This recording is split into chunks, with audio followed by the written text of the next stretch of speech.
to the Film Buds podcast. This is episode number 16, and my name's Henry. And this is Braden. And today, unfortunately, it's just the two of us. Chloe is somewhat incapacitado. That's not a word, is it? I don't know. I don't speak Spanish. Maybe it is in Spanish. It could be. But yeah, she's not with us today, but she should be back next week. And as well as some other guests for Blade Runner, so that'll be fun. But just the two of us today. Braden, how you doing? I'm okay. Unfortunately for our listeners, Chloe's not here. Fortunately for me, because I get the big pushy chair today. Oh, that is nice. Yeah. Typically she gets it because she's got the knee recuperation and the whatnot. Yeah. But, today I get to sit and sort of let it all hang out, as it were. Yeah, but, there you go. But yeah, nice comfy chair. So this is what it's like in the comfy chair. Yeah, this is how the guests of the Film Buds are treated, you know. But yeah, not much going on, honestly, with me. Just working a lot, and other than that, not much, So yeah, same old. Yeah, pretty much same here. Have a job, looking for another job, moving along, trying to get things going. Yeah. But there you go. Mm-hmm. Yeah, I'm trying to think if there's anything that's been happening, really. Nope.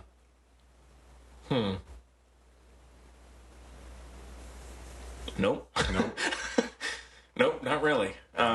So there you go. Fascinating podcasting today. Right.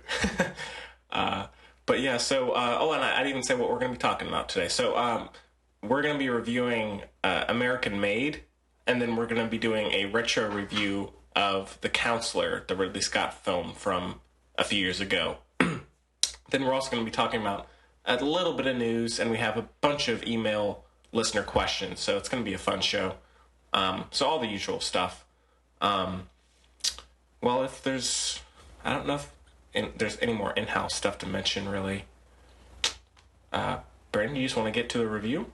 Yeah, there's not much that I have to say about anything. I mean, not a lot going on recently in my life, and I mean, you covered all the interesting points of discussion with regard to the podcast. So, super exciting week here. Yeah, in North Carolina. The weather is changing, which is nice. Well, it was actually quite pleasant the last few days, and then today it's a little warmer, and then tomorrow it's supposed to be mid-80s. Mm-hmm. So, I mean, it's sort of the same thing every year. I don't know why. The weather doesn't really break. It doesn't really, bam, okay, now it's the fall weather. It sort of goes down a little bit, and then it jumps back up for a week or two, and then it goes down, and it's sort of this yo-yo thing with the temperature for a couple of weeks. Yeah. But, do we get daylight savings time? When is daylight savings time? It's coming pretty soon, I think. Is it? Maybe. Or do they keep pushing it back to November or something? I don't know. Let us know, listeners, if you know. Yeah. Email us. Otherwise, we'll be lost. Yeah. We will forget to set our clocks, and then everything will be just totally discombobulated. Yeah. Oh, there's one interesting thing. So Tara, who is the manager or ex-manager of... Former manager, yeah. Former manager of the coffee shop I work at, about a week ago, she was in the shop. She's now a teacher. Oh, sorry, my dog is clawing at the door. She asked if I could come sometime in the next couple of months and talk to her students about starting a podcast. Really? Yeah. Oh. So the Film Buds are going everywhere, It's taken off. Yeah. It's going places. Big time. I think these kids are still relatively young, though, so I don't know if it's going to be that. I want to be talking to, like, 5th graders or something. It's interesting you mention that, because there's a podcast I listen to. I probably raved about it before, but Freakonomics, which is Stephen J. Dubner. And he had one show where it was during the pledge drive, of course. So he's on NPR. Part of the thing is pledge drive. Yeah. People send in money to support the station, to support the programming, to support all of that. So good cause. And he had a show where he sort of showcased or discussed how his particular podcast, has impacted the lives of those around him. And there were two high school teachers, high school teachers, I think they were in Arkansas, if I remember correctly, that had designed a class. The curriculum was entirely based around podcasts, where they encouraged the students to go and listen to podcasts, and then the students would even, I think, sit in class and listen to podcasts, and then sort of do presentations, and if they had similar podcasts, they would get together in groups and discuss them sort of analytically. So I thought that was a fascinating idea. So yeah. Unfortunately, podcast into the classroom. Yeah, unfortunately, I don't know how much our podcast is affecting people. Probably, no, I don't know. Doesn't seem like the most people I know. Probably not any kind of academic setting. No. I wouldn't think so. No, but that's okay. All right. Well, with all that said, I guess we can just get right into our review of American Made, and we have a clip. Let's take a listen. CIA owns this? No. Independent aviation consultants. IAC. Yeah. You run the company, but after hours, you work for us. Takes pictures? The work is covert. Covert. So anyone finds out about it, family, friends, even Lucy. It's Lucy, right? Yeah, that's right. That'd be a problem. Oh, this is legal? If you're doing it for the good guys, yeah. Just don't get caught. Oh, there goes the train. So just wait for that to go. Oh no, I'm recording right now. Oh, it's the train. Yeah. Behind the scenes of the Film Blitz. Okay, so American Made is directed by Doug Lemon, stars Tom Cruise, Domhnall Gleeson, Sarah Wright, Jesse Plemons, and Caleb Landry Jones. And the IMDb plot synopsis is the story of Bobby Seale, an American pilot who became a drug runner for the CIA in the 1980s in a clandestine operation that would be exposed as the Iran-Contra affair scandal. So, Braden, what'd you think of American Made? I thought it was quite good, actually. I really enjoyed it. I thought the story unfolded in an interesting way. I really like the use of sort of the videotapes, and then when it catches up to the present, you see him in the process of making those tapes. It's I thought it was really worth watching, and I like the fact that, Tom Cruise, he's Tom Cruise. He's always going to be charismatic, but he wasn't sort of the glitzy, glossy.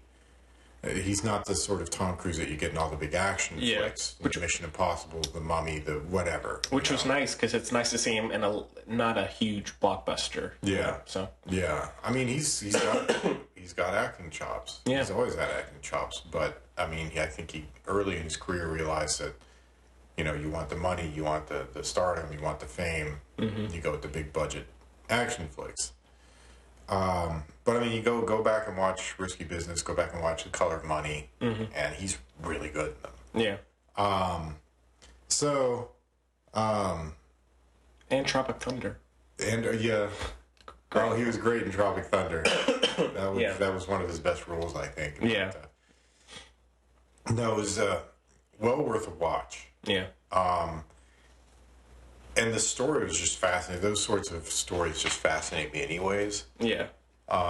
So I like all that. I geek out on all that stuff about geopolitics. Me too. And so seeing the interconnection between the Sandinistas in Nicaragua, the Iran-Contra affair, the rise of the cartels, in Colombia, and then they relocated to Nicaragua, and all kinds of stuff. But it was just fascinating seeing the connection between all these things. And as a piece of sort of artwork or historical representation, I don't know what necessarily, but it was, I thought it was really well done. Mm-hmm. And I thought it told the story without, oh, these are the good guys, oh, these are the bad guys. Yeah. So, it was just really, really awesome to watch. I really enjoyed it thoroughly. Oh, well, I should mention Chloe, when she told me that she couldn't come, she gave me her star rating. She gave this one a 2. A 2? A 2, yeah, but no, it gets worse. So,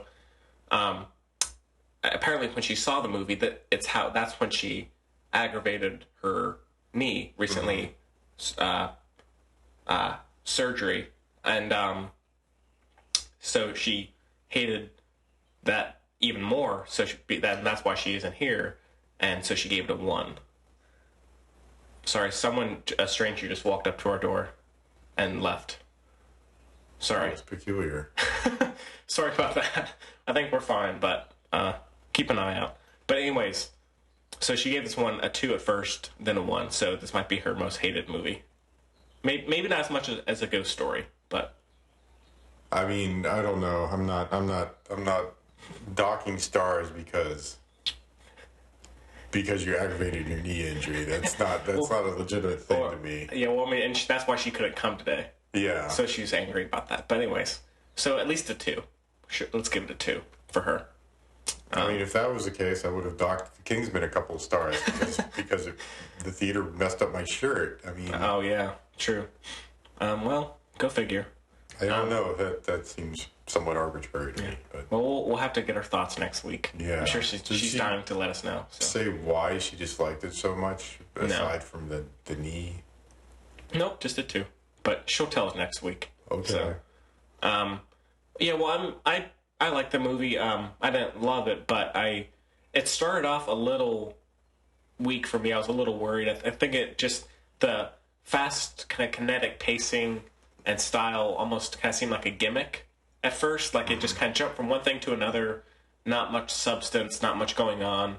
But then it started to level out a little bit, and I did really enjoy it. And I thought this is probably one of Tom Cruise's better performances as of late, like you were just saying. And I thought it was, in terms of the style, it kind of felt a mix between Scorsese and Soderbergh. Yeah. Like more Soderbergh for the cinematography and lighting and some of the story elements, and then Scorsese for the type of characters, where they're kind of getting thrown into crime, but they also have this other good life, and then money and drugs come into the picture and all that.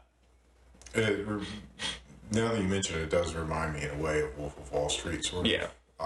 Obviously very different sort of characters, but And Blow. Yeah, that as well. Yeah, that was also a very good film. Yeah. So. And I mean, I think the other kind of small issues I have is I think it's a little long. It started to kind of drag for me towards the end. I felt like there was almost a point where it seemed like it was going to wrap up, and then it had this kind of an extended amount of time left, and I was... What point was it that sort of started dragging? Because there were a few places that I thought it dragged a bit, but... I'm trying to think. It was something where the deal, like, between Tom Cruise and the CIA, something happens, and then he has to go back to meet with Pablo Escobar and all those other people, and I felt like that took a little long to wrap up, but overall, I mean, it's entertaining, it's fun, charming at times, and I don't think it was that funny. Like, I mean, I laughed a few times, but that's okay. It's, it has enough charm and charisma to back that up. But yeah, I mean, it's fun. I don't have a ton to say about it, but yeah. Well, I thought it was interesting to see all these characters, and you kind of, I don't know. I mean, Barry Seal, is he a good guy? Is he a bad guy? I mean, he's doing all these sort of errands for the CIA, which the CIA was pursuing some questionable schemes, but they were doing it for what they thought. I mean, and you got that with the Donald Gleason's character. They were doing what they thought was in the absolute best interest of the country. That led them down some interesting paths, but then you get Barry Seal, who's recruited in order to, and he's given the whole, for the good of the country, for the greater good, and he buys into it, and then the first instance he gets, well, let me discuss that further in a moment. But the first instance he gets, he jumps on sort of the opportunism thing and is, hey, sure, I'll run drugs and money for the cartels. I don't care. It's all good. That actually wasn't part of his purview. That wasn't part of his mission. Yeah. Now, the interesting thing about that is, of course, he's recruited by the cartels, by Escobar and the Medellin cartel, basically.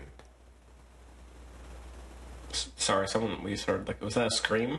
I don't know. Sorry. That wasn't the dog. Sorry for these weird things happening, but it's a very strange day. Oh, there it goes again. All right, well, let's not pay attention to that. Is that your dog? No, she's right. She'd be right outside. I don't know. But yeah, it's sorry for all that disturbances. But yeah, I mean, the one thing I will say, there it goes again. So I know I was kind of crapping on. I was kind of crapping on Julianne Moore last week, and I know Braden, you really like her, and I know Chloe really likes Domhnall Gleeson. Mm-hmm. I am not crazy about him. No? No. Oh. He comes off so many times as just being very artificial to me. Really? Yeah. He's given a couple performances that I like Ex Machina and maybe one or two others, but lots of times... I loved him in Ex Machina, and I thought he was really spectacular in The Revenant as well. So.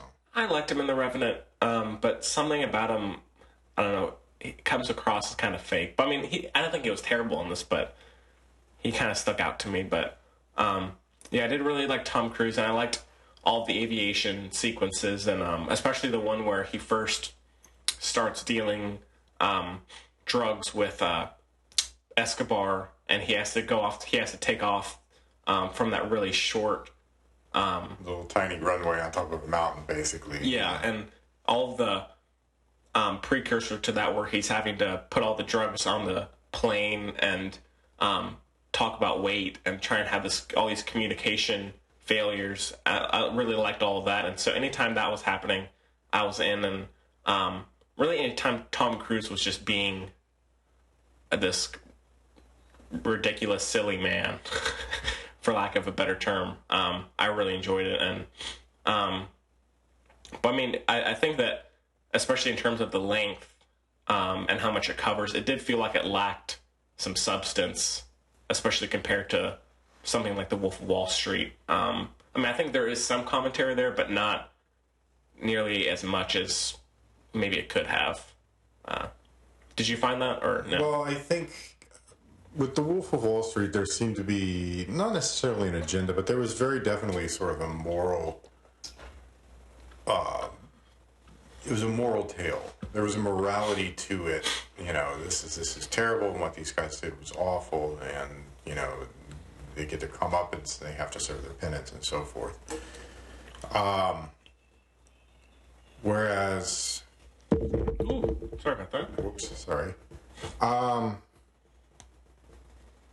Whereas American Made, it doesn't seem to be, is this right? Is this wrong? I mean, obviously, some of the things that Barry Seal did were wrong, but there's no... The film leaves you to decide whether or not a lot of what he did was wrong. Right. Whether, in fact, it was immoral, some of the things that he was doing, the extent of that immorality, where the blame lies. Was it Barry Seal himself? Was it CIA for giving him this opportunity and then just releasing him into the wild? Mm-hmm. So it never really says, this is good, this is bad. It leaves you to make those decisions yourself, which I like. It doesn't sort of railroad you into one thing. Yeah, I would agree. Into one conclusion, shall we say. But, and I like how it just sort of unfolds at its own pace. It does have quite a kinetic pace, like I mentioned earlier, yeah. Yeah. And it covers a lot of ground, for the amount of runtime that it has. So It does. I mean, it's just about 2 hours, just under 2 hours. Yeah. and it does cover a heck of a lot of ground.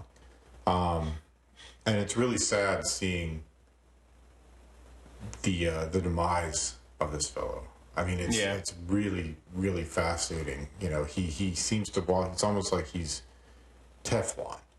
Like he just walks away from everything unscathed. But if karma finally catches up to him in the end, and it's sad to watch it because he knows it's coming for him. He just doesn't know when. He just doesn't know when. Yeah. But he knows it's going. And he doesn't. The interesting thing about it, I guess, what really fascinates me about it is the fact that he decides not to run. Yeah. And he just continues, doing his community service until the cartel hitman shows up. And so he himself, Barry Seal himself, was such an interesting character, I guess. Now, I mean, I actually kind of want to go read the book. I would as well, yeah. But he himself is such an interesting character. He's portrayed so well by Tom Cruise in this.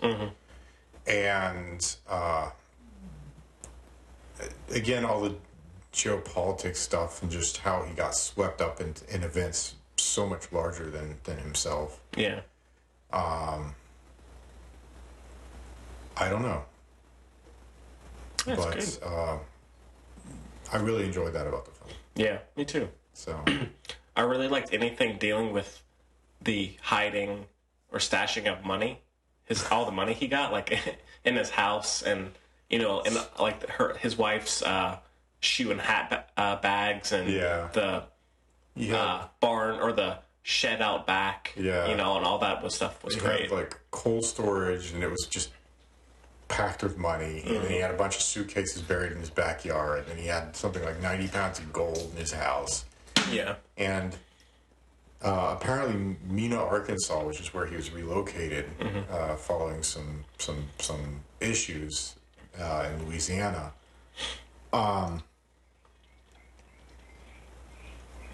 The entire town was revitalized essentially by Barry Seal. Yeah, and he got to have the entire main bank vault. Yeah, well, that was the funny thing about it is if you look at it, they show the one FBI agent who's going down. He sniffs out Barry Seal. He says, "Oh, there he is down. I'm figuring this out." And he follows the financials, and he does, he does this awesome job of putting all these things together. And then the FBI agent goes down to Mena, Arkansas, and he stands on Main Street, and it's like, what, 5 or 6 banks? Yeah.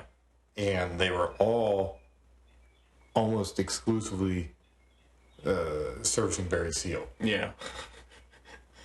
And, and then, of course, whatever other holdings he had, all the money he had stashed away in his house, and whatever he may have had overseas, I don't know.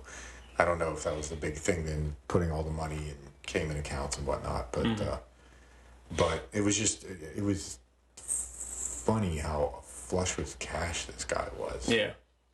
And it is like the Wolf of Wall Street in that way. Yeah. I think, where he just has all this money he has no idea what to do with, and there's that line that Tom Cruise is saying where he's like, I never thought that cash, incoming cash and where to put it would be an issue. Yeah. Or no one really thinks that. Like, okay, where can I literally put all of this cash? I have no idea. So that was great. Yeah, he had I guess a hangar at one point, and then they had giant suitcases full of cash just sitting in the hangar. And I mean, that's what with his old brother-in-law, that's what caused the issues, I guess. So yeah. What did you think of the performances other than Cruise? I mean, they weren't bad. They weren't really. They're just They were just there. Yeah. I mean, so many of the other characters, other than Domhnall Gleeson and the wife, you don't see them really much at all. Yeah. The other pilots that he ends up working with are, such marginal characters, it seems. And there's really nobody else who is prominent or has any kind of major role. There's Tom Cruise, there's the wife, there's Domhnall Gleeson. I forget the actress who plays the wife. Sarah Wright. Sarah Wright. Yeah. Okay. And then there's Caleb Landry Jones, who's JB. Right. The twerpy redneck brother-in-law. Right. I really like what happens to his character. Like that scene, that was a really. I mean, not in terms of me enjoying it, but like how the scene plays out. You know. I thought they did a great job of depicting that. Yeah. I mean, there's really no other way to put it other than tragicomic. Yeah. But and then what Barry Seal, or is it Bobby Seal, Barry Seal? I think it's Seal. Barry Seal. Typo. Sorry about that. Yeah, and then I like what he does to hide it, you know, in the woods and all that stuff, and so it just gets more and more ridiculous. And so, yeah, I mean, it's... And, well, do you like some of Doug Liman's other films? Like he did The Bourne Identity, Edge of Tomorrow. I do. He did the first... Just the first. Bourne... I thought it was Paul Greengrass that did one of those. He did... Greengrass did 2 and 3. Did 2 and 3, okay. Yeah, I mean, the first one, for me, honestly, the first one still stands out. I think it's the best. The second and third are both also quite good. Yeah. I mean, and I like Paul Greengrass a lot. I really like the Green Zone. I really like Captain Phillips. And he also did Mr. and Mrs. Smith, by the way. Lyman? Yeah. Yeah. That I could do without. But the Bourne film was good. And Edge of Tomorrow was awesome. Quite good. Yeah. I was blown away by it. I thought, it was a science fiction Groundhog Day. It was probably, what everybody thought. It's a science fiction Groundhog Day. Mm-hmm. But I thought the way in which they explain the loop, the character development, Emily Blunt, awesome. Always going to love her. Amazing Sicario. Everybody should go watch Sicario. I can't rave about it enough. But it was just a really remarkable, one of the most sort of innovative science fiction films I've seen in a few years. Yeah. And this is coming from a guy who generally likes some more geek out dystopian future type things, like Ex Machina, the original Blade Runner, that kind of stuff. And so, that I liked Edge of Tomorrow, which is a more action oriented, science fiction film. Says a lot about it, I think. But yeah. But it's I like Lyman. I think he does a really spectacular job with this particular film and with the subject matter. Yeah. So it's interesting to see the sort of the range that he has going from Bourne to Edge of Tomorrow to this. Is he going to be doing the next Edge of Tomorrow as well, or? Yeah, he's doing that too. Okay, so. Good. Okay, well, we'll see what happens. Yeah. but high hopes, because I think so far he's done some really spectacular stuff. So. Yeah. Yeah, I'm about the same. But all right. Well, I'm trying to think if there's some. There's not a whole lot to say that hasn't been said, I think. I'm just curious why Chloe despised it so much. Yeah, she probably. I don't know. That was poor taste or boring or. Whatever. I mean, obviously, I've got a more personal interest in the film, or subjective interest in the film. But even so, I mean, 2 stars seems particularly harsh. Yeah. Well, we just spend the rest of the show speculating wildly about it. If you could. I don't know if anybody would want to hear that. Yeah. She could just come on and tell us next week. Yeah. And she's probably listening right now. And so. It'll cause all sorts of controversy with her and so.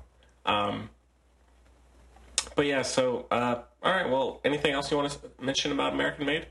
No, I thought it was overall a solid film. I mean, again, I don't know if it's a classic, but it's something that I definitely would be willing to watch again a few times. Yeah, me too. I know it's highly subjective for me because, as I said, all of the sort of geopolitical stuff involved in it is sort of my bailiwick. It's what I have my advanced degrees in, so there you go.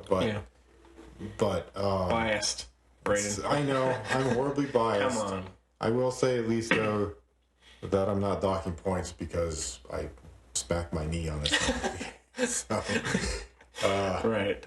but no, I mean, even so, even setting aside my bias, even in setting aside my preference and my personal interest in, I think the film is really well done. I think the performances are good. Tom Cruise's obviously is a standout, but I think the other supporting performances are good, even though a lot of the characters are relatively sort of That's the other weird thing about it, right? I'll just say that. The other main characters in the film, so you've got Tom Cruise, you've got his wife, played by Sarah Wright. You've got the Schaefer character, who's his CIA handler, played by Domhnall Gleeson. That's sort of the main triumvirate. There's really nobody else involved in it, but the only other characters who are sort of main recurring characters, can you guess who I'm thinking of here? Escobar? Yeah. Right? The three guys who were the head of the Medellin cartel, which was Escobar, some other fellow Ochoa, and I can't remember the third now. Yeah, me neither. But it's just so funny that the Medellin cartel is, there's Tom Cruise and his wife go down and party with the Medellin cartel. Yeah. And I mean, it's surreal. Yeah, for sure. Watching that. But but all of the supporting actors and actresses they have in this are just awesome. Yeah. Really, really, really good performances. Again, I don't know if it's anything just really outstanding stellar, but they're all solid performances. They play the characters well. There's no goofy artifice involved with it. They don't ham it up. They don't, look at me, I'm in a movie. Woo, Tom Cruise, woo, and Tom Cruise is charismatic, but at the same time, he portrays Barry Seal as sort of conflicted. Yeah. And there's a lot of vulnerabilities and there's a goofiness, but there's also a confidence there when he's doing what he's doing, or when he's flying. There's that confidence, and then other times he's just completely kind of aloof, and so he gives a good performance for sure. Yeah. So, all right, well, I'll give it a 4 out of 5. Yeah, same for me. 4 out of 5. 2 for Chloe. A shadow 2. I don't even understand that. Yeah. Whatever. We'll see.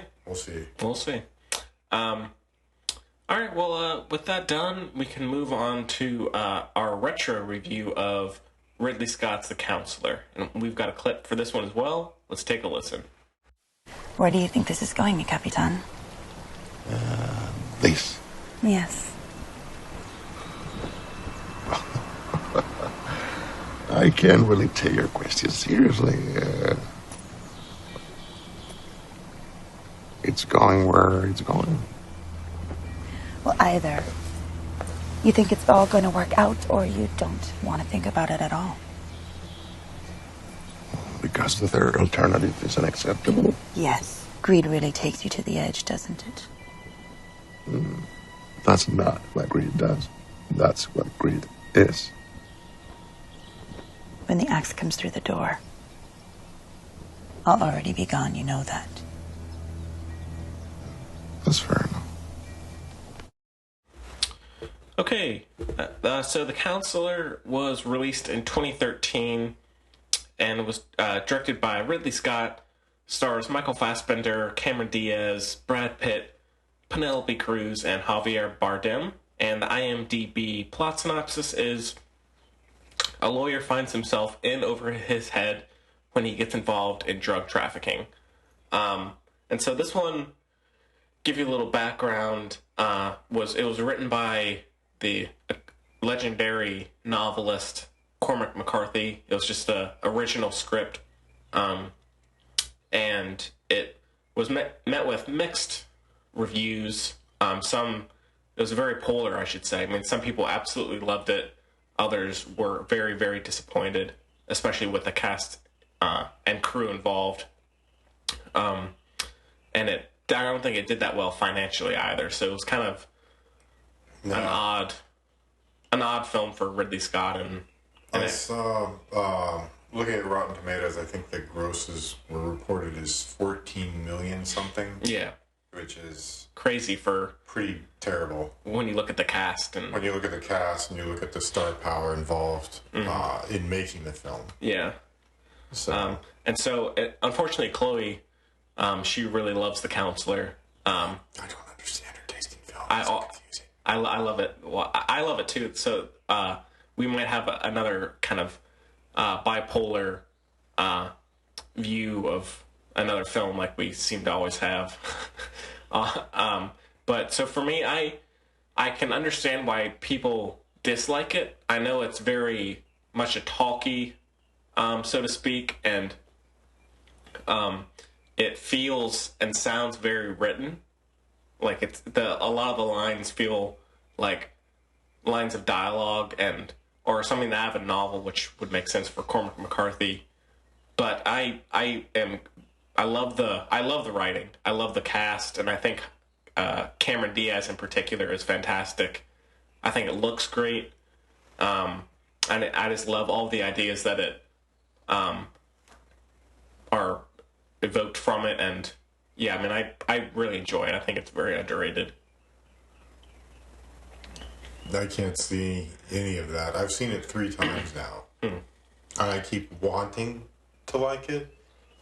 I generally like most of Ridley Scott's opus.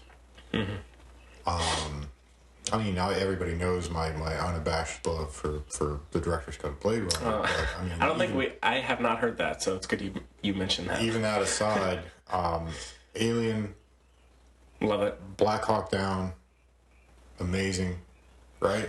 So he's got some really spectacular work. But Prometheus, I did like it, although, you know, a lot of people, people are stupid. Engineers, what the hell? I wanted to like this so much, and particularly Cormac McCarthy coming off of No Country for Old Men, and then, you know, his novels are so strong. I like his very sparse prose. He wrote The Road. No Country for Old Men. He wrote No Country, the source material for No Country for Old Men. And so I wanted to like this so much, so badly. And it was such a letdown. In what way? Such a tremendous letdown.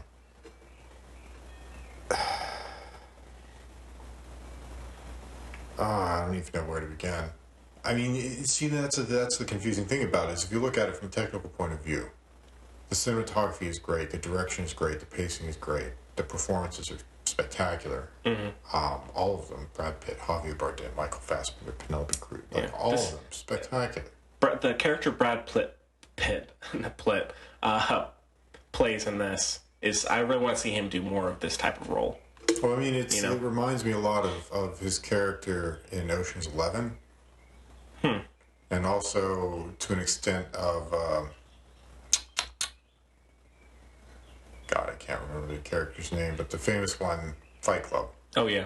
Tyler Durden. Yeah. Tyler Durden, thank you.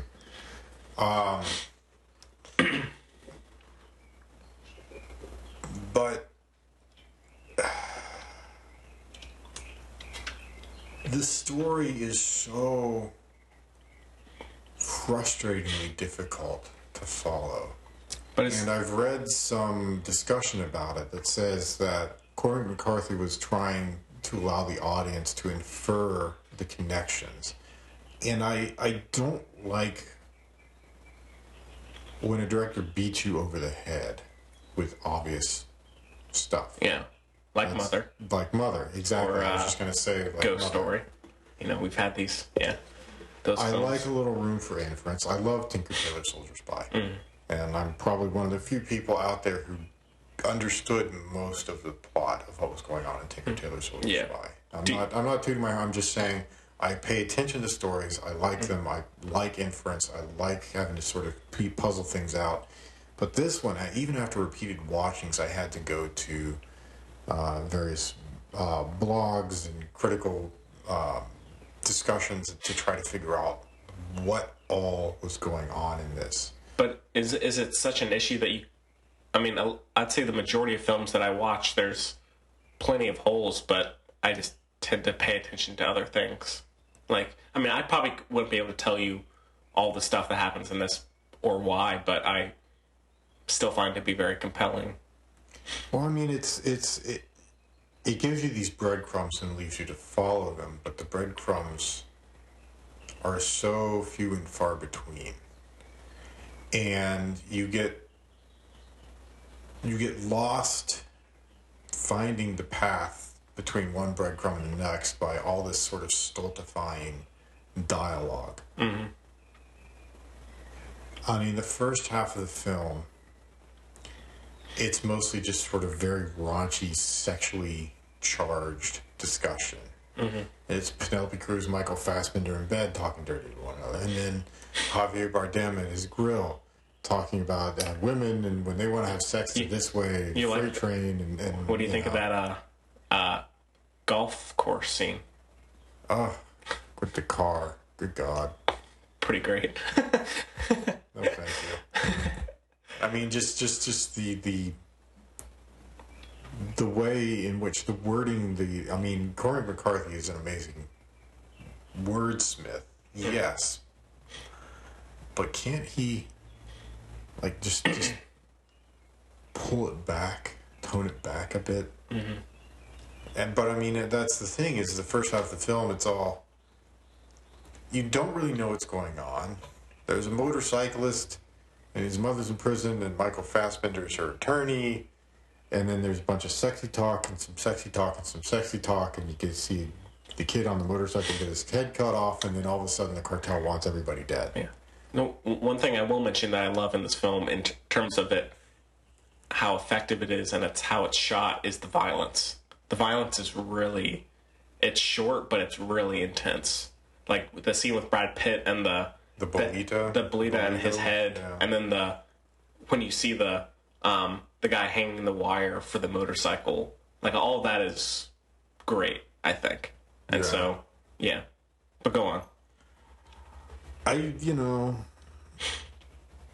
is what it is, but the mailman, the mail fellow, yeah.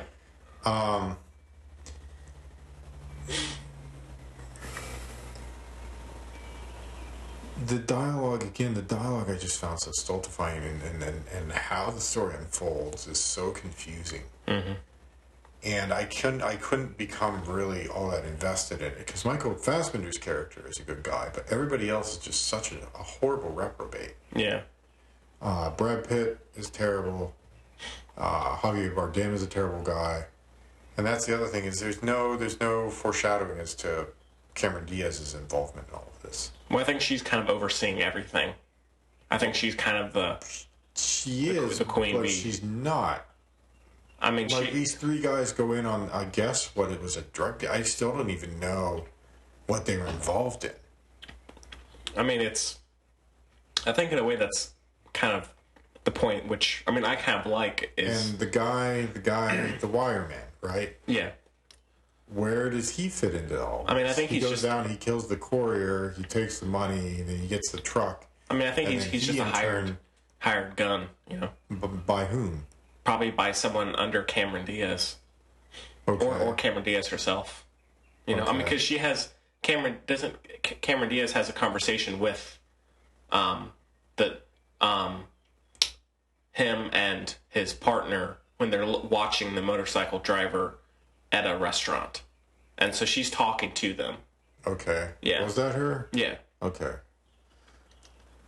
And so, I mean, I know I can agree. I don't think all the parts really fit together in the most clean way, but I kind of like that. I like knowing that, or wondering how Cameron Diaz can be have so much weight and power within this world, and you never really know who to trust.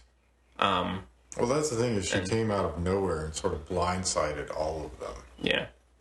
And I think that was kind of, in a sense, maybe what Cormac McCarthy was getting at, is because the first half of the film, it's all sort of sexy talk stuff, except for Brad Pitt, which is interesting. I'll return to that in a second. But, you know, Fassbender, who's willing to sacrifice himself for the love of his life, Penelope Cruz, and then Javier Bardem, who's so infatuated with Cameron Diaz. And for the two of them, essentially, it's women end up being their downfall, right? Cameron Diaz directly for Javier Bardem and Penelope Cruz sort of indirectly for Michael Fassbender. And then you get Brad Pitt, who seems sort of totally aloof of the whole thing, and then he gets seduced at the end of the film by Marjorie Terrell. They're all Right, Game yeah. of Thrones nerds out there. Yeah, yeah. And then she gets all of the information necessary for Cameron Diaz to go in and plunder his accounts.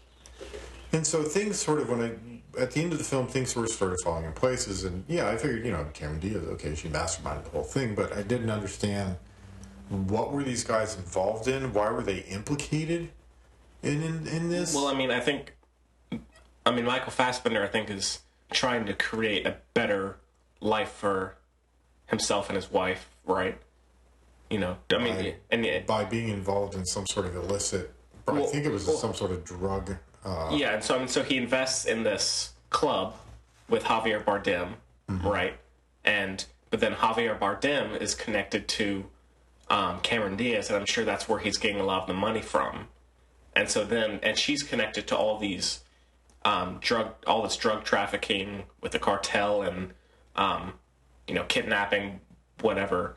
And so I think Michael Fassbender just wants to get some money for the right reasons, but then can't get himself out once he realizes how fucked up this. Well, that's the other thing I don't get is he's always throughout the whole film they allude to him having financial problems, right? Financial difficulties. Yeah. I need money, quick, financial difficulties. I have financial problems, and Reiner, Javier Bardem's character comes along. I know how difficult it is to have financial problems. I'll help you out. And I wish I had his kind of financial problems because he's flying to Amsterdam and buying diamonds for his girlfriend. Right. How's that? Where's the financial problem there? Yeah. And then you see his house, which is this beautiful, very sort of modern, all this wonderful furniture. And there he is making pancakes and doing something in his kitchen. I don't know, making frittata or something, right? Frittata, yeah. And his kitchen is wonderful and beautifully appointed, and he's got all these modern, shiny chrome appliances and everything. And I'm just thinking, and you're having financial Well, I think that's, in a way, it could be that he is having financial problems, but he's just not being sensible about it, which is exactly what gets him into all of this mess. Yeah. And then he has to find his way out, and he doesn't know who he can trust aside from his wife. And then, since you fucked up, your wife is gone. Yeah, they pinched her and not him, and maybe it was intentional that they got her just because they knew the type of person he was, and so decided to dick him over by killing his wife and forcing him to live with that loss and having to live with the guilt because of the decisions he made. But that's the thing that I don't get is how are they implicated in all of this? Were they the ones that invested in some large drug shipment that was supposed to be sold and then a cut of the profits given back to the cartel? And then when the shipment was stolen, essentially by Cameron Diaz, and then I guess ultimately what it was she sold the shipment back to them and then got all the financial information, at least for Javier Bardem and Brad Pitt. Yeah. And then just plundered that. Yeah. And then just gave all that money and the drugs back to the cartel and then kept what she took from these dipshits that she snookered. Mm-hmm. I don't know. That's, as far as I can figure out, that's what it was. Yeah. But again, what were these guys involved in? How were they implicated in the loss of all this stuff? If this stuff disappeared, why are they, I don't know, I guess why are they held responsible? But if the cartel is as ruthless as they say they are, I think that some of it, they know things that Cameron Diaz does not want them to know, and so they're bye-bye. Yeah. But for me, as with a lot of these films, the plot doesn't really, unless it's just so absurd that I can't get any handle on it, it doesn't really bother me. I've seen it, I don't know, 4 or 5 times now, probably. Oh, have you seen the extended cut? I watched that last night. Okay. So what was the extra footage in that one? I've seen that one so many more times I would not be able to tell you, but I think it's a lot of the stuff with the biker. There's some scenes with the biker, like when he's buying dog food. Oh, that bit. That was Yeah. confusing as hell. And he's just kind of a grotesque guy. Yeah, he's terrible. He's a terrible guy. Yeah. But for me, I mean, I really like the story. I like the world that it's in. Cameron Diaz is amazing. And she needs to do more roles like this. She's been in nothing like this before or since. Well, and then she goes and does like Sex Tape and all these other things. My favorite thing that she's done is still being John Malkovich. Yeah. Talk about something outside your comfort zone. Yeah. And so I really wish she would do more roles like this. But I think she's great. Fassbender's great. Everyone is really. I like how just kind of absurd Javier Bardem is. Like, he's always just kind of giggling at himself and is so full of his own self-worth, although he doesn't really have much because it's mostly because of Cameron Diaz that he's where he is, you know. Well, is that him, or is that his character that's a bully like that, or is he just is it just sort of intimated that he's coked up all the time? Probably a little bit of both, Okay. you know. But I think it's the clip that I'm going to play for the show where he's saying near the end of the film where he's talking to Cameron Diaz kind of about their fate, and she says that when the axe goes through the door, you know I'll be gone already. Mm-hmm. And he's like, that's fair. And so he realizes at a certain point, I know I've basically am in this great position because of you, but I can't do anything about it now because I'm so far in that. Oh, is that what it is? Because I got the impression, in a way, that Cameron Diaz was sort of... her character was remarkably intelligent, but kind of plain... not necessarily a bimbo, but sort of a... I don't know what the correct term would be here. In that scene, or just in general? Just in general. She was there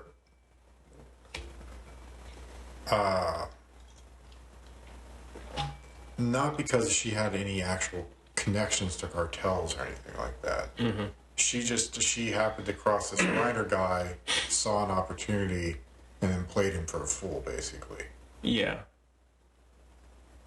And so she masterminded this whole double cross thing. But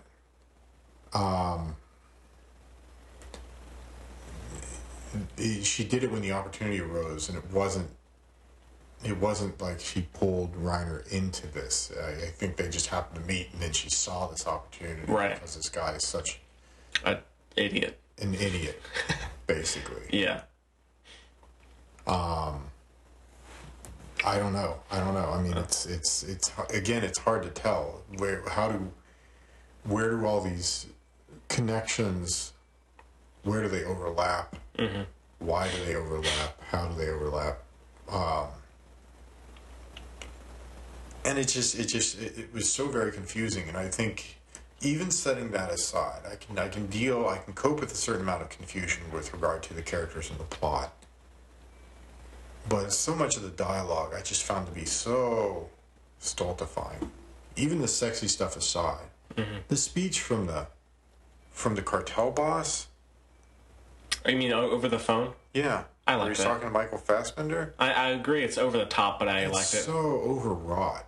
Yeah, I mean, for me, like usually when there's dialogue like this, I kind of cringe at it, how over the top and written it feels. But for some reason, maybe just because I've seen it so many times now, I've gotten used to it. But I really like the writing for the most part, and and especially with the delivery of the performances of the actors and the story itself, I just kind of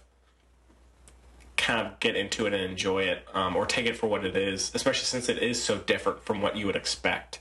Yeah. And I can completely understand why people would not like that. Mm-hmm. And especially since I think this one had like a D or a D minus cinema score rating, you know, the audience rating. And so clearly, and if you see like the reviews on Amazon, it's at like 2 out of 5 or 1.5 out of 5. The Like Rotten Tomatoes has a 35% critic sort of meta review rating and so a lot of people 23% audience rating. Yeah, so a lot of people did not like it, which is fine. But I also do like it. It is almost structured in terms of the pacing, almost kind of like a play, because like scenes will go on for 10 minutes, just a dialogue between two characters, which I enjoy for the most part, like the scene between Fassbender and Brad Pitt in the bar. Well, I don't mind at all. I like dialogue when it's interesting and snappy, but this just seems so. It wasn't even really like dialogue. Most of the time, it turned into sort of monologues. Again, the cartel boss and his discussion with Michael Fassbender. And first of all, I mean, what cartel boss have you ever seen that sits around in like tailored 3-piece suits, drinking tea out of his pewter samovar? You know, I mean, it's just so. Really? I mean, I don't know.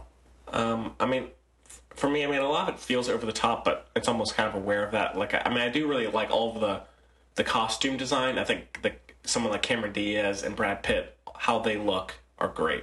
I think, you know. Javier Bardem.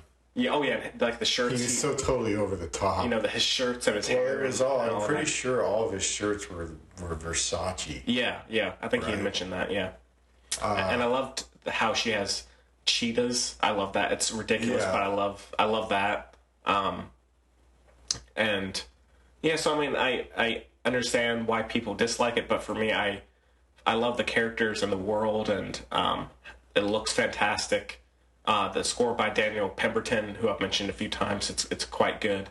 Like he did Steve Jobs, score for Steve Jobs, Man from U.N.C.L.E., right, King Arthur, and he's done some other ones as well. But I really like his style, and it's directed quite well. And yeah, I mean, see, that's the thing is technically it's all good. And I mean, obviously the writing is better than 9/10 of the stuff that's out there. Yeah.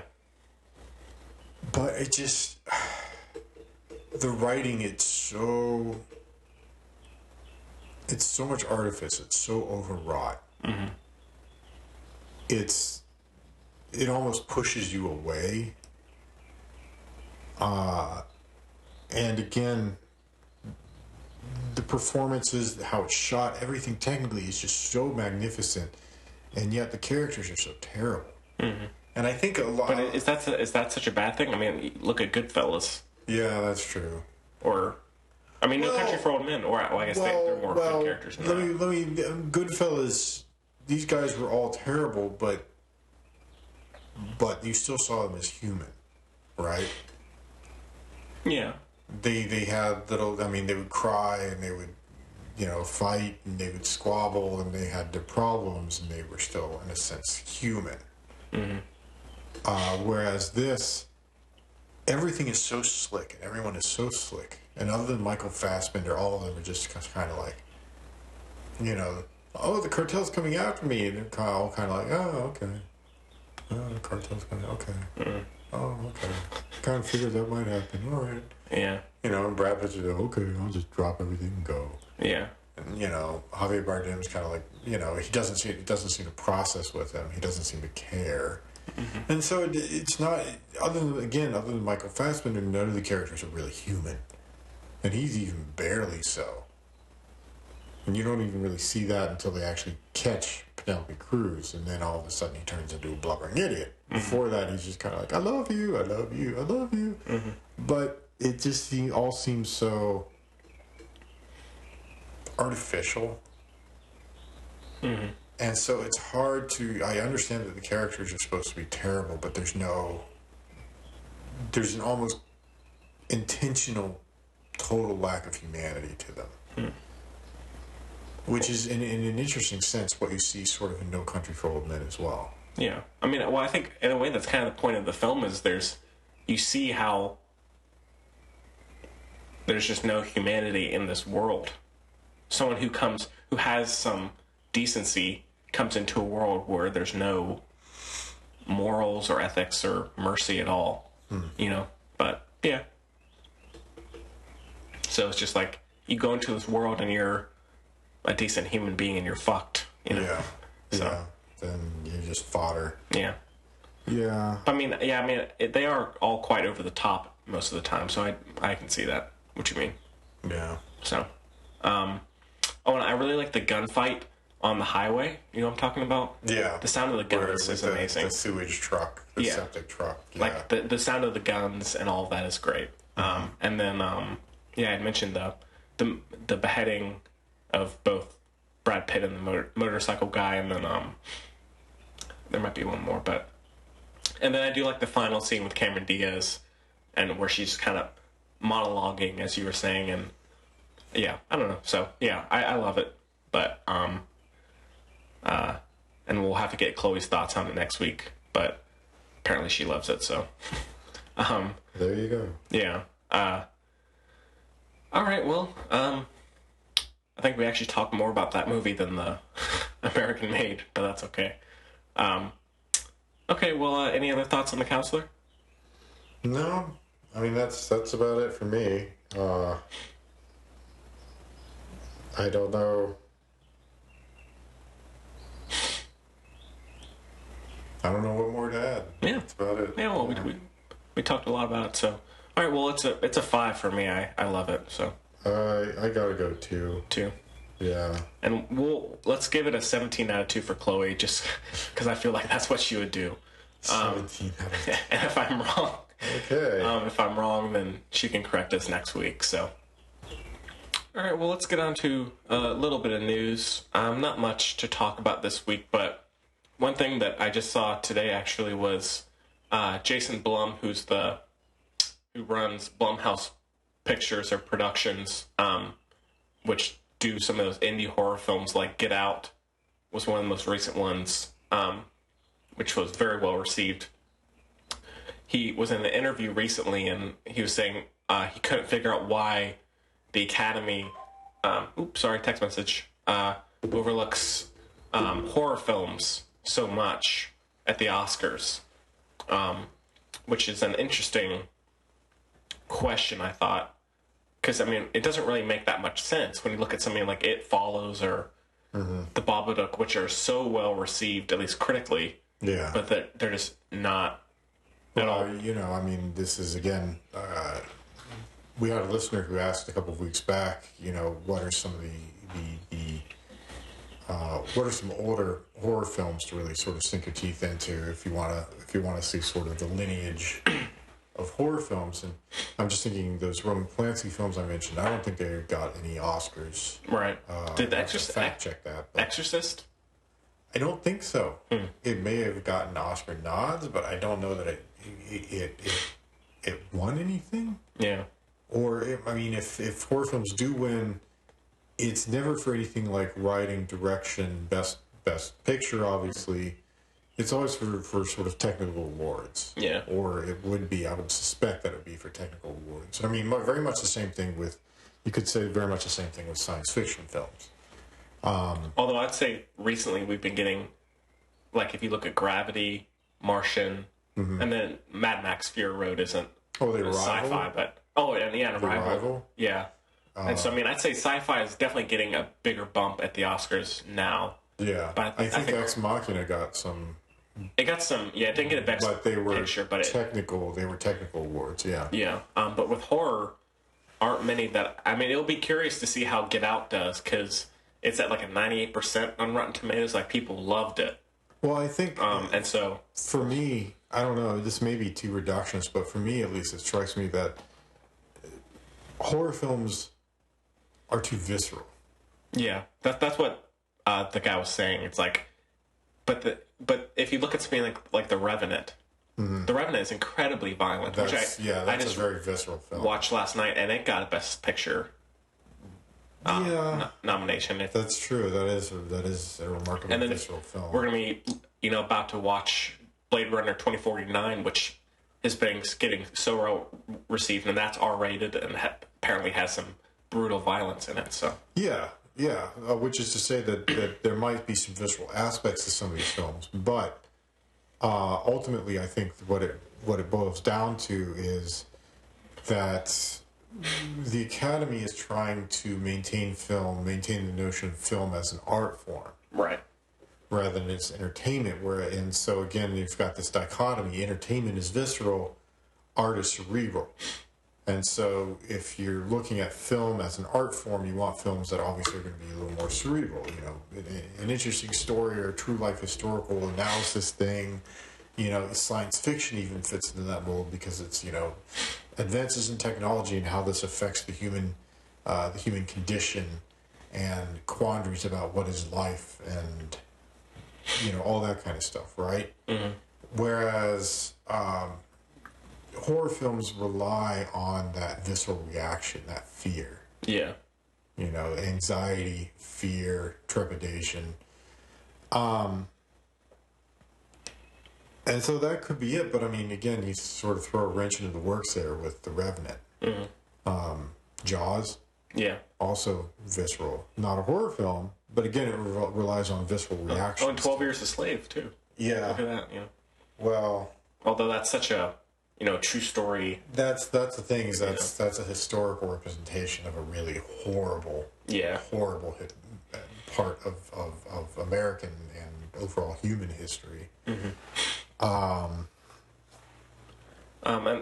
And also, if you look at something like, in terms of how well these movies are doing, Get Out did really well, and then It is like, you know, it's now the highest grossing horror film of all time.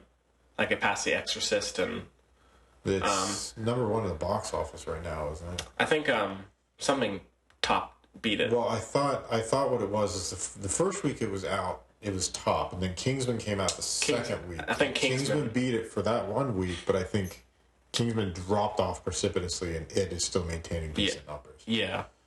So it'll be see if It gets anything, because I think it's been pretty well received. But yeah, I mean, I get quote unquote why the Academy kind of doesn't want to showcase these movies like, I don't know. I mean, we've mentioned kind of the same three over and over, but like the Babadook and It Follows, and well, there was also recently The Witch. Yeah, The Witch. Yeah, I was going to mention that, and then there was also that one. What was it?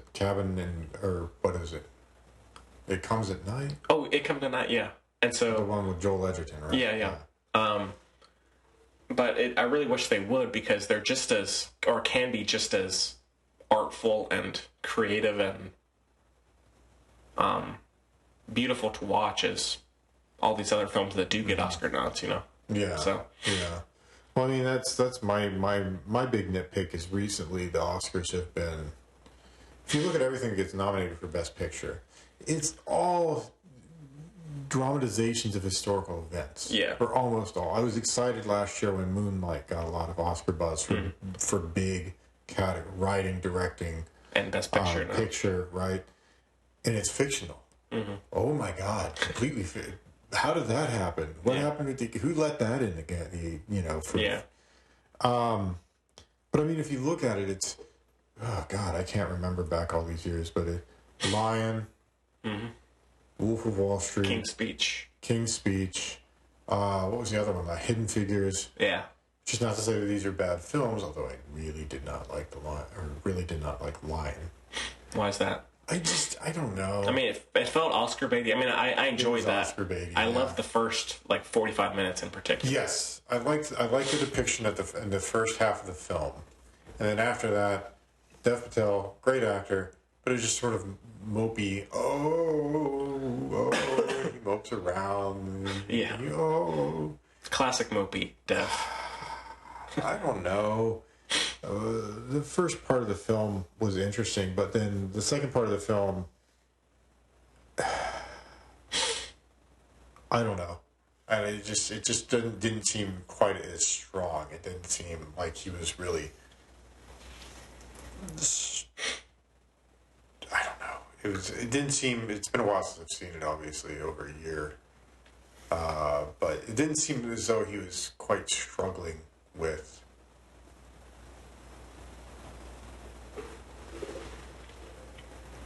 his identity, I guess. Mm-hmm.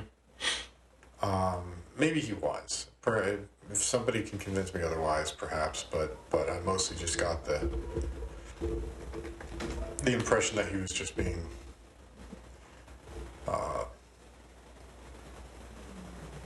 depressed. Yeah. Not because of identity issues, but something else. I don't know. Yeah. Maybe. I could be wrong. Oh, and then Argo was another Best Picture film. Oh, right. That's another dramatization of a real event. So Lincoln? Mm-hmm. Yeah. I mean, we could just keep going here. Yeah. Right? And these are well-made films, but they're not the only films out there. Yeah. And it seems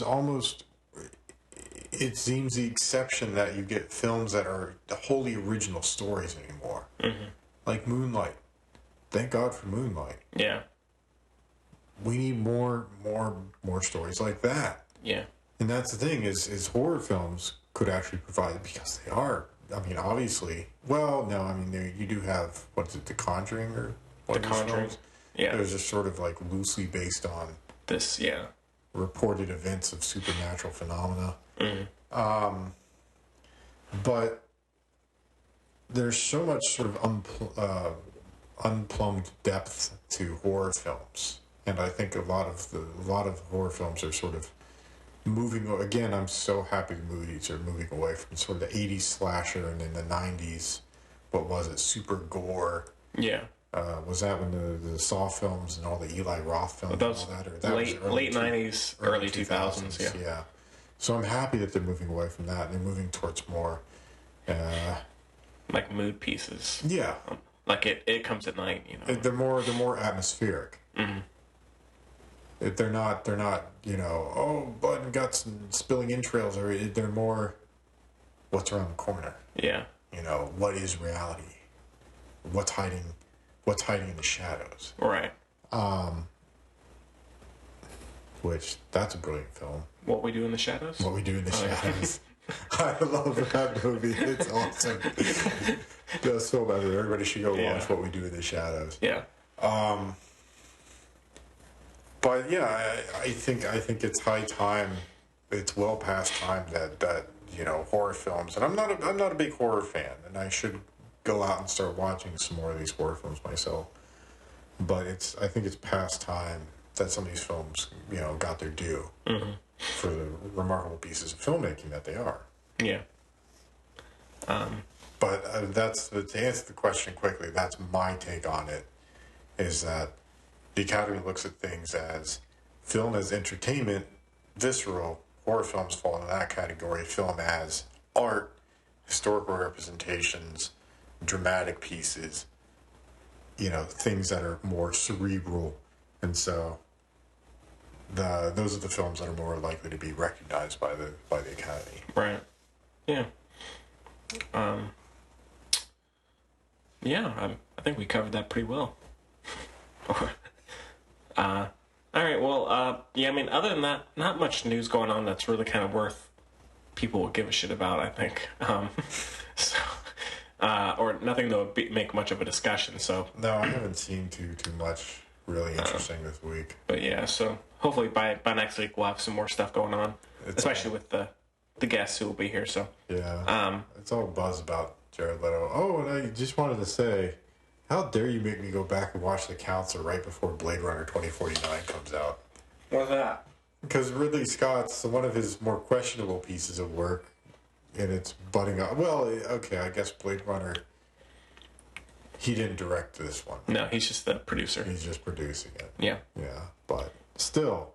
Sorry. His involvement with it. Sorry. God. Who wrote it?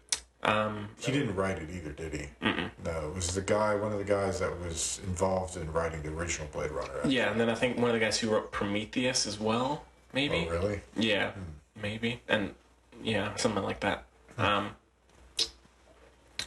yeah, so sorry, Braden. I fucked up. Curses. I fucked up. Curses. All right, well, let's move on to some listener questions. We have a couple to get to this week. So the filmbudspodcast@gmail.com is the address that you can reach us. We always love to hear from you, no matter who you are. First-time listener or, what do you call it, experienced listener, hardcore listener? A regular listener. I don't know. I can't think of any fancy words. Yeah, regular listener. And we also are on Twitter and Facebook. So you can email us or message us there with any questions or comments, criticisms, or on iTunes as well. And as always, we encourage you to disagree with us, but if you do, just explain yourself and don't just, like, I'm just thinking of that guy in the mother comment. Yeah. Totally uncalled for. Yeah, for sure. But whatever. Yeah. Okay, well, the first one is actually kind of pertaining to horror films, actually. Says, hello, film buds. This one is from Braden. Says, I enjoyed the Soderbergh special, which, for people who don't know, we did a Steven Soderbergh special exclusive episode a few weeks ago that's available on Bandcamp, and we did 5 Soderbergh movies, and it's the filmbuds.bandcamp.com, and you can download it there and get 5 Soderbergh reviews for the price of one, just $1. Just $1. Yeah, just $1. So somebody has actually listened to that. Okay. I've been wondering what the... Yeah, we've had some downloads of it. Okay. Not a ton, but... so thank you to the people who have downloaded it. But anyways, so I enjoyed the Soderbergh special, and I was wondering if you had any ideas for future ones, or when that would be. For October, maybe a classic Halloween horror special, or maybe even a classic sci-fi one in honor of Blade Runner 2049. Either way, thanks for the hours of entertainment, Brandon. What do you think, Braden? Absolutely. I would do... I mean, I've got any number of things that I would love to do. Yeah.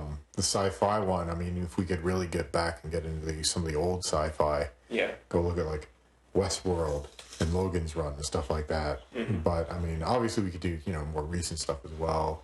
I'd say Blade Runner, but I don't want to overdo the Blade Runner thing. Yeah. We could do Alien, too. No. 2001.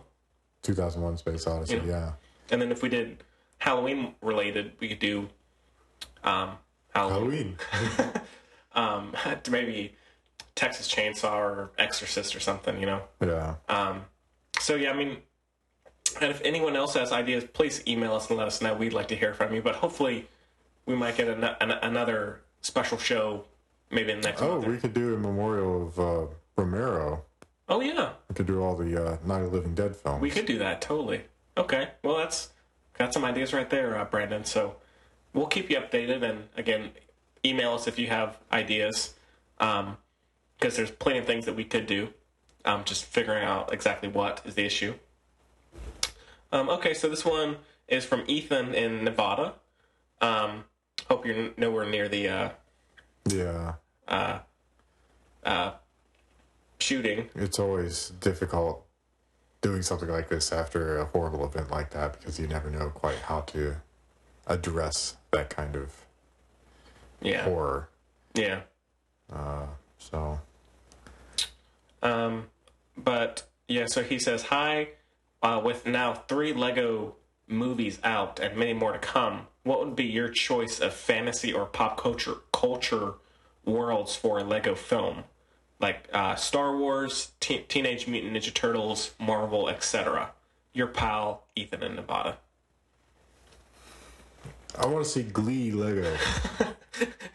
This breakout song. Well, I guess they kind of do that. They do that anyways, so why not? Yeah. Glee Lego. There we go. I would like to see a Teenage Mutant Ninja Turtles one. That'd be kind of cool. Really? I'd be down for that. Okay. Lord of the Rings, also. I mean, didn't they already sort of do a Lord of the Rings thing? Because wasn't one of the characters basically Gandalf? Well, it's like a super short though, and so. But if they did a whole world of Lord of the Rings, that'd be kind of. I mean, they could do Harry Potter Lego because they already have a whole line of Harry Potter Lego, stuff. Mm-hmm. Chloe would probably love that. Yeah, she would. Of course, it wouldn't be Daniel Radcliffe unless he voiced the Harry Potter obviously character. But yeah. I don't really need to see any more superhero movies, so I wouldn't choose Marvel or anything. Well, actually, Lego does have a whole line of films, not for wider release, but I think straight-to-video films based on a lot of the Marvel property. They've got a Lego Avengers film. Yeah, which I mean, they did Lego Batman. On Netflix. Yeah. But, so I don't need to see any more of those, but maybe Teenage Mutant Ninja Turtles, Mad Max Fury Road, maybe? Mad Max Fury Road Lego. That'd be kind of amazing. That would be awesome. Watch all the Lego cars and trucks explode and all the little parts fly everywhere. A good opportunity for some good animation, So, but yeah, so those would be some choices. So who knows? And again, if you have ideas, let us know. So, but I haven't seen the Lego Ninjago movie yet, so I can't really say. It's supposed to be pretty bad. That's what I heard. I've seen some of the cartoons on TV. Yeah. I mean, it's kids' fare. Yeah, I wasn't crazy about the Batman film, but I did really like the first Lego movie. So the Lego movie was spectacular. Yeah. I mean, I loved how they played with sort of fourth wall-y, what is reality, you know. But even that aside, the story was fun, and it was just a blast to watch, and the voice acting was spectacular. Yeah. Will Ferrell, God, I wish he would do some more stuff. Of course, it seems like all the live-action films he's been doing over the past few years have been atrocious. Garbage, yeah. So what was that? The House. The House, Daddy's Home 2 coming out this November. Yeah. You want to review that one, Braden? Hell no. Let's hope there's something else that week. We'll just do a double retro review that week. Yeah, let's hope. I feel like there's going to be... I was going to mention something else. Shoot. About the Lego stuff. Oh, have you seen the trailer for the Ninjago? I've seen the television spots for it. The one joke I will say I laughed at every single time I saw the trailer is the Lloyd. Did you... Lloyd? Yeah, where his... I guess the main character's name is Lloyd, and his father, who's like this evil guy, he's like, no, it's pronounced Lloyd. And then there's a scene near the end where the main character wakes up and he looks at his phone and his father's calling and it says like evil father. So I will say, even though I probably won't see it in the theater, I did laugh at those jokes. So yeah, it did get me that. But okay. So the final one, I guess we definitely got a bit of a shorter show this week. Yeah. But that's probably a relief to a lot of people out there. So yeah, probably tired of listening to us. Yeah. No Chloe means no fun. Half our listeners are going to drop without Chloe. So. Yeah. All right. So this is Justin from Massachusetts. Says hello. I've recently started listening and have not missed an episode since. I wanted to ask you about a recent news piece. Jared Leto, Jared Leto starring as Hugh Hefner in a movie directed by Brett Ratner. ... Could there be anything worse? Thanks again, Justin. So Jared Leto, won the Oscar for Dallas Buyers Club, or his performance in that, and he was in Suicide Squad, and he's going to be in Blade Runner as well. He's just recently announced that he's going to be playing Hugh Hefner, the now late Hugh Hefner, who just recently passed a few days ago, in a biopic directed by the guy who did Hercules, X-Men: The Last Stand, the Rush Hour films, all brilliant. Just a really solid filmography this guy has. Yeah. For me to boop on. Yeah. Apologies to Triumph the Insult Kind of Dog. It's okay. So it's directed by him. So not the most... I mean, now I love Jared Leto. I liked him in Suicide Squad, and I've liked basically all the roles I've seen him in. Dallas Buyers Club. I really liked him in Requiem for a Dream. Yeah. But this, it just, especially being... Now, if it was being helmed by, like, Ridley Scott or something, that'd be one thing. Yeah. But it just seems so... like a bad mishmash of different... Where did they dredge him up to do a film about Hugh Hefner? I don't know. Hugh Hefner is... I understand he's a remarkably divisive character. Divisive? Everybody says divisive now.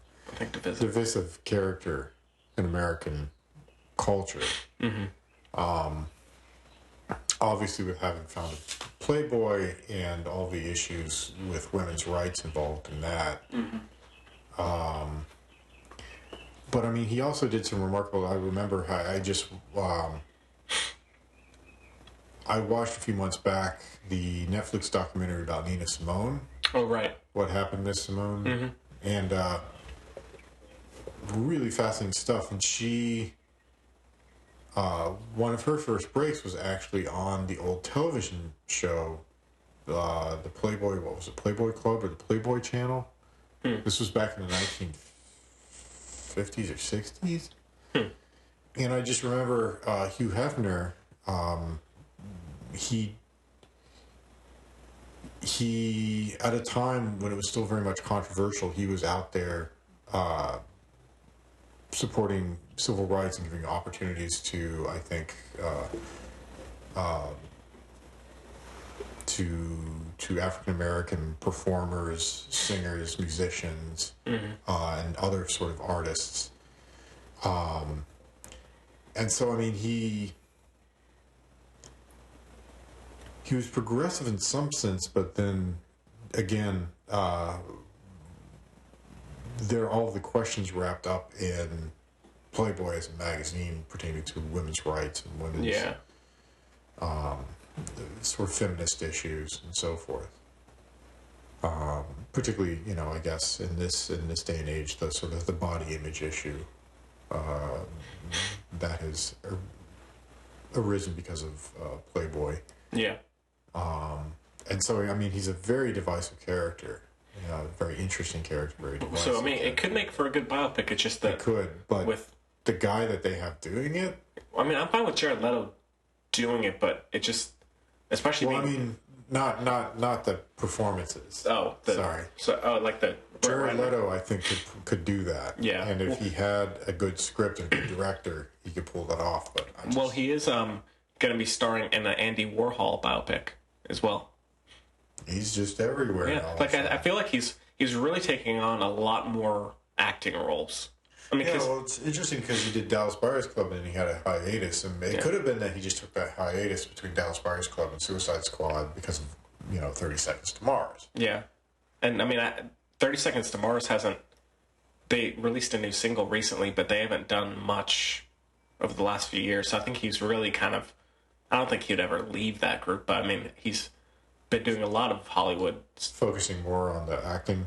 Yeah, seems that way, or at least in the upcoming years he is. So, which I mean, I love the band, but I do like a lot of his acting roles. So we'll see. I guess he might have to pick one or the other at some point, but yeah. So I don't know when that's going to go into production or who's writing it or anything like that. So it's pretty still in early development, but we'll let you know if there's any big changes to that one. Well, I just hope approved drawing and that the director actually he gets a good script and does a good job with it. Yeah, so but could be wrong, but given his previous filmography, I'm not, unlikely. Yeah, I don't have very high hopes. Yeah. Dumpster fire. Yeah, dumpster fire of a film. All right, well, that's all the mail we got. And again, feel free to email us. The link is in the show notes, or the address is in the show notes. So feel free. Okay, well, without much else, we can just move on to our picks of the week. And so for me, I had mentioned it earlier, as I always seem to do, but I rewatched The Revenant last night, and it's still absolutely amazing. I need to get that on DVD. Yeah, and it looks fantastic. Yeah. Like, of course, this is the scene everyone goes to, but the bear scene is incredible. Yeah. The bear attack is like one of those brutal, visceral. I know we're saying visceral like it's gonna be a broken record. It's visceral. Yeah, but and just very cinematic. And then DiCaprio is fantastic in the role, and so is Tom Hardy. He's great. I love Tom Hardy in that. The cinematography is beautiful, and the commentary on the environment and climate change and all that is very interesting, and even just in how the cinematography itself, how that shows nature. And then the score is great. And yeah, it's just very compelling, very moving and poignant, and it was beautiful to watch. I mean, I just loved all the long, lingering shots of sort of open vistas. Yeah. Well, there's that the snow-covered mountains. Well, there's that one long shot at the beginning with the action sequence, which is amazing. I was just thinking about that actually. Yeah. Which that's spectacular. You've got sort of the roving camera moving through this whole battlefield. Yeah. And it's just really remarkable. I mean, the camera work, but I mean, it's Inarritu, right? Yeah. And so you go watch Birdman, and Birdman is, it's great. such an amazing film. Yeah. It's so good. Yeah.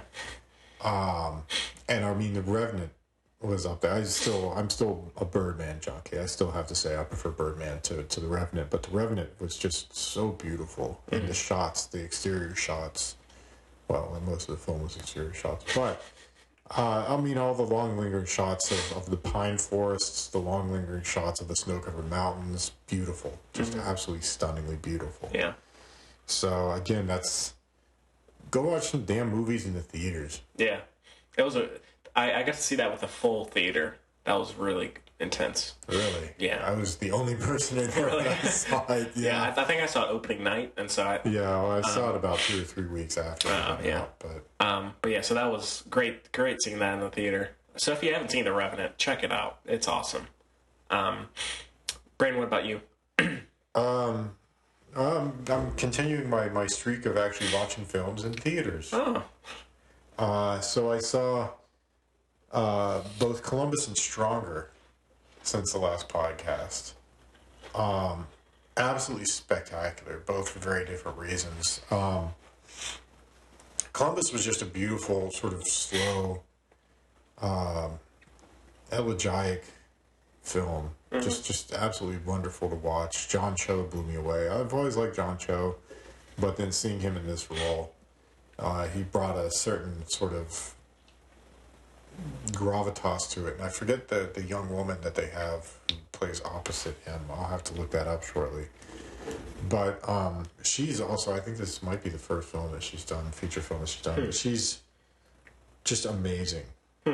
And the chemistry between the two of them, and then Parker Posey's in it, and I've always loved Parker Posey. Just everything she's ever done. So it was an absolutely beautiful, beautiful film to watch. And, you know, for those of you not familiar with it, it takes place in Columbus, Indiana, which is sort of a mecca for modernist architecture. And so it's got all these beautiful shots of John Cho, of this young woman, sort of hanging out in front of these very distinct-looking buildings. And obviously, you know, a lot of conversation about architectural philosophy and so forth, yada, yada, yada. But the focus of the film is the relationship, this sort of odd friendship between John Cho, who's this older fellow whose father is fallen into, I think, a coma or something like that in Columbus, Indiana, and this young woman who sort of lives there, a very promising potential architect, but stays there in order to take care of her mother, who has been struggling, you know, drug abuse issues and so forth. So it's a beautiful film, and I also saw Stronger, which is about Jeff Bauman, who's a survivor of the Boston Marathon bombings from 2-3 years back. And he lost his legs in the struggle that he had with that, and it's a wonderful film. I wasn't sure what to think going into it, and I thought, it could be sort of overly sort of sentimental claptrap, but it's not. I mean, you really see how this guy struggled, not only with the loss of his legs, but with this symbolism, which is all of a sudden sort of attributed or affixed to him. And he's hesitant to become this symbol of strength, and he doesn't feel strong. He doesn't want to, you know, he's hesitant to take up this mantle. Yeah. And all of the stress, all of the anxiety, all of the anger and frustration and so forth that goes along with it. And it's really spectacular. And I really feel Jake Gyllenhaal, playing Jeff Bauman, should get an Oscar nomination for it. I mean, he's so good. Yeah. He's so good. If he doesn't get at least an Oscar nomination, I'll be mad. I'll be upset. You will be irate, and you'll come on the show. Be irate. And come on the show and rant. I guess that's what I'm known for. I'm the ranting guy. It's okay. But yeah, both of those films were really good. And other than that, not much going on. Yeah. What? TV season started to pick back. Blacklist is back. Oh, really? I haven't seen any of that. Oh, I love the Blacklist. Really? James Spader's awesome. Yeah. You know, well, I do want to see both of those films, particularly Stronger. So, and both of those should still be in theaters, at least in limited or for a limited amount of time, I think. Yeah. It saddens me. Absolutely nobody's been coming to see Stronger at the Chelsea. And that it breaks my heart because it's such a good film and because more people should be coming to the theater anyways. Yeah. Movies. But then, what's that one? Victoria and Abdul? That's probably going to do so many big numbers. Probably. Yeah. At the Chelsea, at least. Judi Dench is just going to bring those people in. Yeah. Yeah. Probably. Yep. Hopefully business will pick back up, come Oscar season, so. All right. Not much else to say for this show. Like I said, next week we're going to be doing Blade Runner. Braden, unless you want to do Lego. Oh, let's do Ninjago instead. Let's do Ninjago. Yeah. So let's go a completely opposite route of what everybody's expecting us to do now. Fuck Blade Runner. Don't need it. Let's just get so much angry, confused mail. Yeah. Why aren't you doing Blade Runner? Oh, great, never done talk about Blade Runner. Yeah. Why don't you go to Blade Runner? So we'll definitely be doing that. Not sure about the retro review. Maybe there'll be another new release that we could talk about too. I don't know. Along with it, but and Chloe should be back. If the world is kind, she'll be back. And we'll maybe have one or two guests on who are big Blade Runner heads, like Braden. So, I'm a pretty big one. Yeah, me too. And I'm really looking forward to the movie, so it's gonna be intense. But all right, well, thank you so much for joining us. We hope you enjoyed it. And until next time, we'll see you later.